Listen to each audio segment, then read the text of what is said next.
नमस्कार दोस्तों, बेशरम, घटिया, नीच हरकतें और जो भी जी हाँ सबसे ख़राब अल्फाज होते हैं वो इज़राइल के लिए इस्तेमाल करना बेहद ज़रूरी हो जाता है। और जो इज़राइल का समर्थन करते हैं वो भी इंसान के नाम पर एक कलंक है, धब्बा है दोस्तों।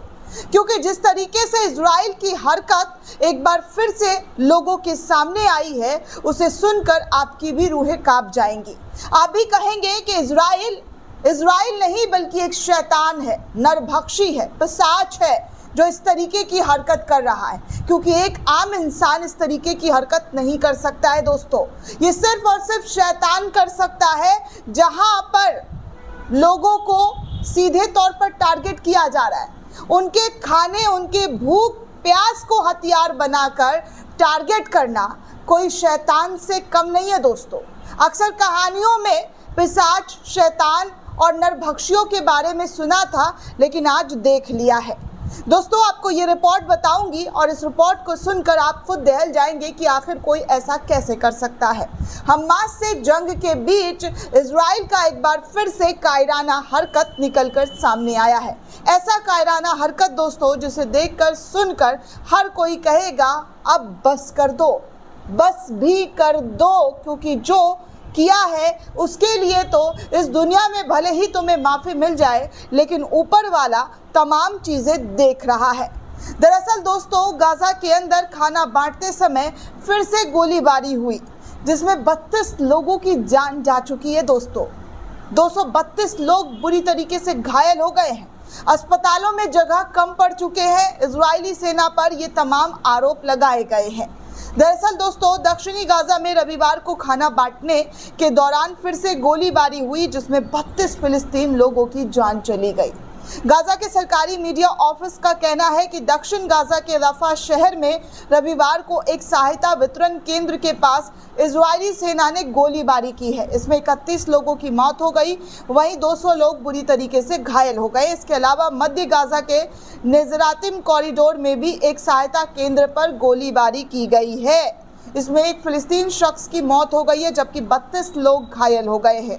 गाजा में दोस्तों खाना बांटने का काम एक अमेरिकी एजेंसी GHF चला रही है। हालांकि इजरायली सेना ने कहा है कि उन्हें इस बात की जानकारी नहीं है कि सहायता केंद्र वितरण के पास उनके सैनिकों की गोलीबारी से कैसे लोग घायल हो गए हैं। सेना ने कहा है कि इस मामले की जांच की जा रही है। वहीं अल जजीरा की रिपोर्ट बताती है दोस्तों कि गाजा में 27 मई से 1 जून तक खाना बांटने के दौरान हुई गोलीबारी में 39 लोगों की जान जा चुकी है, वहीं 300 से ज़्यादा लोग घायल हो चुके हैं। अब आप सोचिए कि कोई ऐसा कायराना हरकत कैसे कर सकता है, कोई इतना घटिया हरकत कैसे कर सकता है कि लोग खाना लेने के लिए, अपनी जान को बचाने के लिए, अपनी भूख प्यास को मिटाने के लिए राहत कैंप पर पहुंच रहे हैं, तो वहां पर गोलीबारी कर दी जा रही है दोस्तों।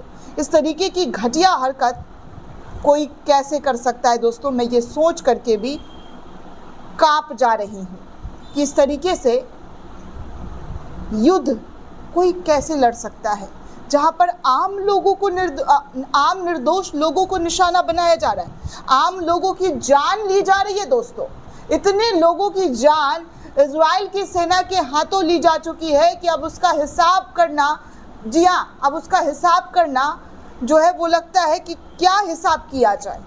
गिनती कम पड़ जा रही है दोस्तों। आप काउंट करेंगे तो फिर भी उससे बढ़ चढ़कर लोगों की जान जा रही है। ऐसी कायराना हरकत की जा रही है इजराइल की तरफ से, और वो कह रहा है कि हम हमास से बदला ले रहे हैं। हमास से बदला लेने के चक्कर में अब से 65,000 से ज़्यादा लोगों की जान जा चुकी है, और अब तक इनका हमास से बदला ही नहीं लिया जा रहा है। वहीं दोस्तों एक और खबर है, जो फिलिस्तीन के पत्रकार हैं उनके ज़रिए भी जानकारी दी गई और बताया गया कि 5 दिन के अंदर इजरायली कब्जे वाली सेनाओं ने 39 भूखे नागरिकों को मार डाला है और 305 अन्य को घायल कर दिया है, जबकि वो राफा और गाजा में इजरायली अमेरिकी सहायता वितरण केंद्रों से सहायता लेने गए थे, जब उनका कोई कसूर नहीं, किसी भी तरीके की कोई उनके ज़रिए गलती नहीं की गई, लेकिन फिर भी इजरायली सैनिकों के ज़रिए इस तरीके की हरकत की गई जहां पर आम सिविलियंस को मार दिया गया है।